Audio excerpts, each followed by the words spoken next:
MMA fighter တွေမှာဖြစ်တဲ့ကျွန်တော်တို့ဒီလိုမျိုးအမာရွတ်တယ်ပြီးတော့ပုံပြတ်သွားတဲ့နေရွက်ကိုကျွန်တော်ကအင်္ဂလိပ်လို cauliflower ear လို့ခေါ်ပါတယ်သူကပန်းမုံလာနဲ့တူတဲ့အတွက်ကြောင့်မလို့ပေါ့နော်ဒီလိုမျိုးအမာရွတ်တယ်ပြီးတော့ပုံပြတ်တဲ့နေရွက်ဖြစ်တာကကျွန်တော်အဓိကအဖြစ်ကျွန်တော်ထိမိခိုင်းမိတာကြောင့်မလို့ပါ MMA fighter တွေကတော့သူတို့ကအချင်းချင်းထိုးရကြိတ်ရတာကိုအမျိုးထိုးရကြိတ်ရတဲ့အခါမျိုးမှာဆိုရင်ရန်သူကကိုယ့်ရဲ့နေရွက်ကိုတွားပြီးတော့ဒီလိုမျိုးထိုးမိတဲ့အခါမျိုးမှာပဲဖြစ်ဖြစ်ဒါမှမဟုတ်ကျွန်တော်တခြားအခြေအနေမျိုးပေါ့နော်ကျွန်တော်ပစ္စည်းတစ်ခုနဲ့ခိုင်းမိတဲ့အခါမျိုးမှာပဲဖြစ်ဖြစ်ကျွန်တော်ရဲ့ဒီနေရွက်ထဲမှာတွေးချေဥပြီးတော့ဒီလိုမျိုးဖောင်းလာတဲ့အခြေအနေမျိုးဖြစ်တတ်ပါတယ်အဲ့ဒီလိုမျိုးနေရွက်ကကျွန်တော်ရောင်ပြီးတော့ဖောင်းလာတဲ့အခါမျိုးမှာကူးသမှုကိုကောင်းကောင်းခံယူတယ်ဆိုရင်ကျွန်တော်ပုံမှန်လေးပြန်ဖြစ်သွားတတ်တယ်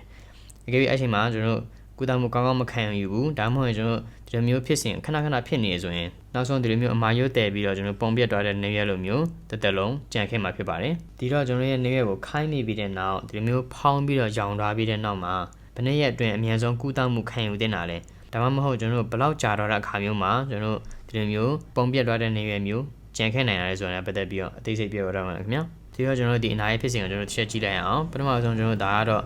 ့နေရွက်ပေါ့နော်ကျွန်တော်နေရွက်အကြမ်းမင်းပုံပေါ့နော်နေရွက်ကိုကျွန်တော်အပေါ်နေအောက်ကျွန်တော်ဒါနဲ့လုံးဝဖြတ်ထုတ်လိုက်ပြီးတော့ကျွန်တော်လန်ကြည့်လိုက်တဲ့အခါမျိုးမှာဆိုရင်ကျွန်တော်ဒီလိုမျိုးပုံစံမြင်လာမှာပါဒါတော့အရည်ပြားပေါ့နော် skin ပြီးတော့အလဲမှာဆိုရင်ကျွန်တော်အယိုးနုပေါ့နော်အယိုးနုကိုအင်္ဂလိပ်လို cartilage ပြီးတော့နောက်တစ်လွာကလည်းကျွန်တော်အရည်ပြားပေါ့နော်ဒါကိုပို့ပြီးတော့မြင်အောင်လို့ဆိုရင်ကျွန်တော်နေရွက်ကိုကန်ကြည့်လိုက်ပါကျွန်တော်နေရွက်အရှိမှာအရည်ပြားရှိရဟုတ်တယ်နော်အနောက်မှာဆိုလည်းကျွန်တော်အရည်ပြားရှိတယ်ဒီအလဲကြားထဲမှာဆိုရင်ကျွန်တော်အယိုးနုရှိရပါတော့သူက sandwich လေးနဲ့တူတာပေါ့အဲ့ဒီပုံစံမြင်သွားပြီဆိုရင်ကျွန်တော်ဆက်ပြီးတော့ကြည့်ရအောင်ကျွန်တော် cartilage လို့ခေါ်တဲ့အယိုးနုထဲမှာဆိုရင်ဒီ cartilage ကိုအယိုးနုဖွဲ့စည်းထားတဲ့ cell လေးတွေရှိတယ်အဲ့ဒီ cell လေးကိုကျွန်တော်ကအင်္ဂလိပ်လို chondrocyte လို့ခေါ်ပါတယ်ဒီအယိုးနုဖွဲ့စည်းထားတဲ့ cell ပေါ့နော်ပုံမှန်ဆိုရင်ကျွန်တော်ရဲ့ခန္ဓာကိုယ်ရဲ့အစိတ်ပိုင်းအားလုံးပေါ့နော်တကူလုံးမှာရှိတဲ့အစိတ်ပိုင်းအားလုံးကသူကသွေးကနေတဆင့်အာဟာရဓာတ်တွေကျွန်တော်အောက်ဆီဂျင်ဓာတ်တွေယူပြီးတော့အသက်ရှင်တန်ရတာပေါ့နော်ဒီတော့ကျွန်တော်ဒီအရည်ပြားထဲမှာလည်းကျွန်တော်ဒီသွေးကြောလေးတွေဖြတ်တန်းသွားလာပြီးတော့အဲ့နဲ့တဆင့်ကျွန်တော်သူကအောက်ဆီဂျင်လို့အာဟာရဓာတ်တွေယူတာပေါ့နော်ဒါပေမဲ့ကျွန်တော်အယိုးနုမှာကျတော့သူကသူ့ထဲမှာဒီသွေးကြောတွေဖြတ်တန်းသွားလာခြင်းမရှိဘူးအဲ့ဒီမျိုးသွေးကြောတွေဖြတ်တန်းသွားလာခြင်းမရှိရတဲ့ကြောင့်မို့သူကအာဟာရဓာတ်တွေအောက်ဆီဂျင်ဓာတ်တွေမလိုတော့ဘူးဆိုတော့မဟုတ်ပါဘူးသူကအောက်ဆီဂျင်နဲ့အာဟာရဓာတ်တွေကျွန်တော်လိုပါတယ်အကယ်၍အောက်ဆီဂျင်အာဟာရဓာတ်တွေမရဘူးဆိုရင်သူကလည်းတခြားတော့ကျွန်တော်ခန္ဓာကိုယ်အစိတ်ပိုင်းလိုပဲသူကအောက်ဆီဂျင်ပြတ်ပြီးတော့ကျွန်တော်အာဟာရဓာတ်တွေပြတ်ပြီးတော့တီရှူတွေပုတ်ပြီးတော့ကျွန်တော်ပြတ်သွားတတ်ပါတယ်ဒီတော့ဒီအယိုးနုကကျွန်တော်ဘယ်လိုမျိုးအာဟာရဓာတ်တွေယူရလဲဆိုတော့ပတ်သက်ပြီးတော့ကျွန်တော်ဆက်ကြည့်အောင်အယိုးနုရဲ့ကျွန်တော်ဒီအပြင်ဘက်မှာနော်ကျွန်တော်ကပ်ပြီးတော့ကျွန်တော်အလွာလေးတော်ရှိတယ်အယိုးနုပေးပက်ပက်လေပေါ့နော်ပေးပက်ပက်လေကိုသူကအဲ့လိုမျိုးကန်ထားတဲ့အလွာလေးတော်ရှိတယ်အဲ့ဒီအလွာလေးကိုကျွန်တော်က perichondrion လို့ခေါ်ပါတယ် peri ဆိုတဲ့အဓိပ္ပာယ်ကသူကပက်ပက်လေပေါ့နော် chondrion ဆိုတာကျွန်တော်အယိုးနုပေးပက်ပက်လေပတ်ထားတဲ့ကျွန်တော်အလွာလေးတော်ပေါ့နော်အဲ့ဒီအလွာလေးကြားထဲမှာကျွန်တော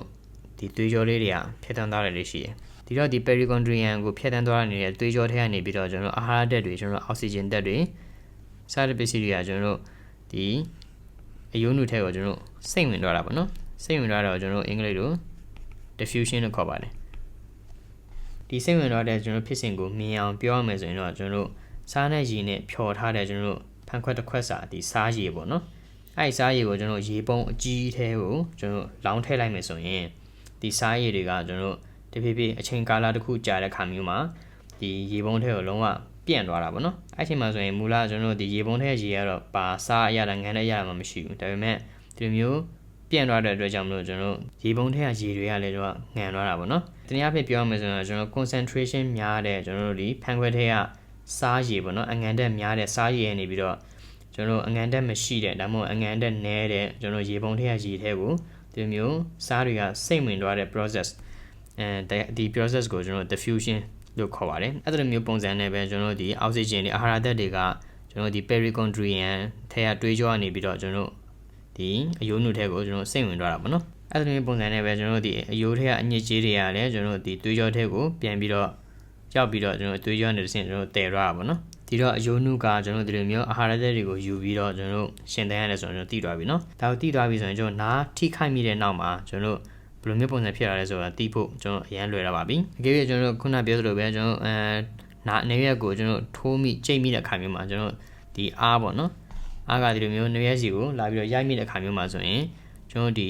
perichondrium ထဲကကျွန်တော်သွေးကြောတွေကပေါက်ပြီးတော့ပေါ့နော်အဲ့နေပြီးတော့ကျွန်တော်သွေးတွေရိုးစင်းလာတတ်ပါတယ်တရားဒီအယိုးနုနဲ့ကျွန်တော်ဒီ perichondrium ကြားမှာကျွန်တော်သွေးတွေအိုင်လာပါနော်အိုင်လာပြီးတော့ကျွန်တော်တဖြည်းဖြည်းနဲ့ကျွန်တော်သွေးတွေကအိုင်လာများလာတဲ့အခါမျိုးမှာဆိုရင်ကျွန်တော်ဒီလိုမျိုးပုံစံဖြစ်တော့ပါမယ်ကျွန်တော်အရေးပြရတဲ့ဒီလိုမျိုးပုံစံဖြစ်တော့မှာပေါ့နော်ဒီထက်မှာကျွန်တော်သွေးတွေအများကြီးအိုင်လာတာပေါ့နော်အဲ့ဒီလိုမျိုးသွေးအိုင်တဲ့အချိန်တွေကခုနကပြထားတဲ့ကျွန်တော်ဒီပုံနဲ့တွားပြီးတော့တူပါတယ်ဒီအချိန်မှာကျွန်တော်ဒီထက်အိုင်နေတဲ့သွေးကိုကျွန်တော်အပြင်ဘက်ကိုဖောက်ထုတ်လိုက်တယ်ကျွန်တော်ဒါမှမဟုတ်ဆုပ်ထုတ်လိုက်ပြီးတော့ကျွန်တော်ကုသမှုခံယူလိုက်မယ်ဆိုရင်တော့နေရကပုံမှန်တိုင်းဖြစ်တော့မှာပေါ့နော်အဲ့ဒီလိုမျိုးကုသမှုခံယူတဲ့အချိန်ကကျွန်တော်အကောင်းဆုံးကတော့24နိုင်နေပြီးတော့48နိုင်အတွင်းပေါ့နော်24နိုင်နေပြီးတော့48နိုင်အတွင်းနော်အကယ်၍ကျွန်တော်ကုသမှုမခံယူဘူးဆိုရင်ကျွန်တော်ဒီထဲမှာပါတယ်ဆက်ဖြစ်မှာလဲဆိုတော့ကျွန်တော်ကြည့်ကြည့်အောင်ခုနပြောလို့ပဲကျွန်တော် perichondrium ထဲမှာကျွန်တော်သွေးကြောတွေရှိတာပေါ့နော်အဲ့ဒီသွေးကြောတွေထဲကနေပြီးတော့ကျွန်တော်အဲ့ဒီမှာထူးခြားတဲ့ cell တစ်မျိုးတွေပါလာပါတယ်အဲ့ဒီ cell ကိုကျွန်တော်က chondroblast လို့ခေါ်ပါတယ် blast ဆိုတဲ့အဓိပ္ပာယ်ကကျွန်တော်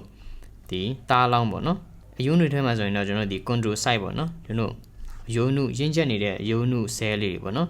ဒီ chondroblast တွေကတော့ကျွန်တော်အယုံနု cell ကို chondrocyte ကိုဖြစ်မဲ့ကျွန်တော်အလောင်းလေးတွေပေါ့နော် chondroblast ကနေပြီးတော့တဖြည်းဖြည်းနဲ့ကျွန်တော်ကြီးလာရင်ကျွန်တော် chondrocyte ဖြစ်တော့တာပေါ့နော်ဒီတော့သွေးကြောထမ်းနေပြီးတော့ဒီ chondroblast တွေတဖြည်းဖြည်းနဲ့များလာတယ်ဆိုရင်နောက်ဆုံးဒီ chondroblast ကကျွန်တော်ကြီးလာပြီးတော့ဘယ်လိုမျိုးပုံစံဖြစ်သွားတာလဲဆိုတော့ကျွန်တော်ဒီအယိုးနုကဒီလိုမျိုးဖောင်းကြီးအဲ့လိုမျိုးဖြစ်လာတာပေါ့နော်အဲ့လိုမျိုးချိန်နေမှာဆိုရင်တော့ကျွန်တော်ကုသဖို့ကမလွယ်တော့ပါဘူးနေရကပုံပြတ်သွားပြီပေါ့နော်ပြီးတော့ကျွန်တော်ပထမဆုံးထိမိခိုင်းမိတဲ့အခါမျိုးမှာဆိုရင်ကျွန်တော်ဒီ perichondrium အောက်မှာကျွန်တော်သွေးအိုင်မယ်သွေးအိုင်ပြီးတော့အဲ့ချိန်မှာကျွန်တော်နေရကဖောင်းလာမယ်ရောင်လာမယ်အဲ့ချိန်မှာကျွန်တော်ကုသမှုမခံယူခဲ့ဘူးဆိုရင်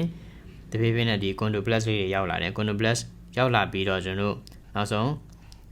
ကျွန်တော်ဒီအယိုးနုကကျွန်တော်အကြီးကျွန်တော်ပုံပြက်ပြီးတော့ဖြစ်လာတာပေါ့နော်ကျွန်တော်အမာရွတ်တဲသွားသလိုမျိုးဖြစ်သွားတာပေါ့နော်နောက်ဆုံးအနေနဲ့ဒီဗီဒီယိုကြည့်နေတဲ့ပရိသတ်တွေကျွန်တော်မှတ်သွားစေချင်တာကတော့ထိမိခိုင်းမိတဲ့နောက်မှာကျွန်တော်24နိုင်နေပြီး48နိုင်အတွင်းကကျွန်တော် golden hour ပါကျွန်တော်အဲ့ချိန်မှာဆရာဝန်တော့ပြရင်ဆရာဝန်တော့ပြပြီးတော့ကျွန်တော်ကုသမှုတေးရခံယူမယ်ဆိုရင်ကျွန်တော်အကောင်းဆုံးအချိန်ပေါ့နော်တွေးရရင်ပြီးတော့ကျွန်တော်အမာရွတ်တဲထားတဲ့အထိဖြစ်နိုင်တာကတော့ကျွန်တော်တပတ်ပေါ့နော်ကျွန်တော်တပတ်အတွင်းကျွန်တော်9ရက်ကြာရင်ဖြစ်သွားနိုင်ပါတယ်။ဆရာဝန်စီသွားမယ်ဆိုရင်ဆရာဝန်ကကျွန်တော်တို့ဒီ app နဲ့ဒီဖောင်းနေတဲ့နေရာတွေကိုကျွန်တော် app နဲ့ကျွန်တော်ဆုတ်ထုတ်လိုက်ပါမယ်နော်။ဆုတ်ထုတ်ပြီးတော့ဆုတ်ထုတ်ပြီးရင်ကျွန်တော်မပြီးသေးဘူး။သူ့ကိုကျွန်တော် pressure ပေးထားပါတယ်။ဘာလို့ဆိုရင်သူ့ကိုကောင်းလေးကျွန်တော်ဖိထားရပါတယ်။လောက်တက်တာဟာတွေကြတော့ကျွန်တော်တချို့ကြကျွန်တော်အတန်လိုက်လို့အဲ့လိုမျိုးအညက်ကလေးတွေရှိရပါတော့။ဒါမှမဟုတ်ရင်လည်းကျွန်တော်ဒီပတ်တီးတွေနဲ့တေးသေးရှာလေးကျွန်တော်ဖိပြီးတော့ကျွန်တော်စီးထားမယ်ဆိုရင်ကျွန်တော်ရဲ့နှက်ရက်ကိုနောက်ထပ်သွေးအိုင်ပြီးတော့ကျွန်တော်ဒီလိုမျိုးဖောင်းလာတာမဖြစ်ဖို့ကာကွယ်ပေးပါတယ်အဲ့လိုမျိုး pressure ပေးတဲ့ကာလလည်းများတာဖြစ်တော့ကျွန်တော်3ရက်ကနေ5ရက်လောက်ထိဒီလိုမျိုးတေးသေးရှာလေးထားပေးရပါတယ်ခင်ဗျာဒီတော့ဒီဗီဒီယိုကြည့်ပြီးတော့ကျွန်တော်အကယ်၍နှက်ရက်ကထိမိခိုင်းမိပြီးတော့ဒီလိုမျိုးရောင်းလာတယ်ဖောင်းလာတယ်ဆိုရင်တော့ကျွန်တော်24နိုင်နဲ့48နိုင်ရဲ့အတွင်းဆရာဝန်နဲ့ပြဖို့ကျွန်တော်တည်သွားပြီပေါ့နော်ကုသမှုကောင်းကောင်းမခံယူဘဲနဲ့ကျွန်တော်9ရက်ကျော်သွားပြီဆိုရင်တော့ကျွန်တော်ဒီလိုမျိုးပုံပြတဲ့နေရဖြစ်လာမယ်ဆိုတာလည်းကျွန်တော်သိထားပြီပေါ့နော်ဒီတော့ဒီနေ့ဗီဒီယိုကဒီတော့ပါပဲအကျိုးတစ်ခုရှိတယ်ဆိုရင် comment မှာ yes လို့မှတ်ခဲ့ပေးပါအောင်နော်အားလုံးကျေးဇူးတင်ပါတယ်ခင်ဗျာ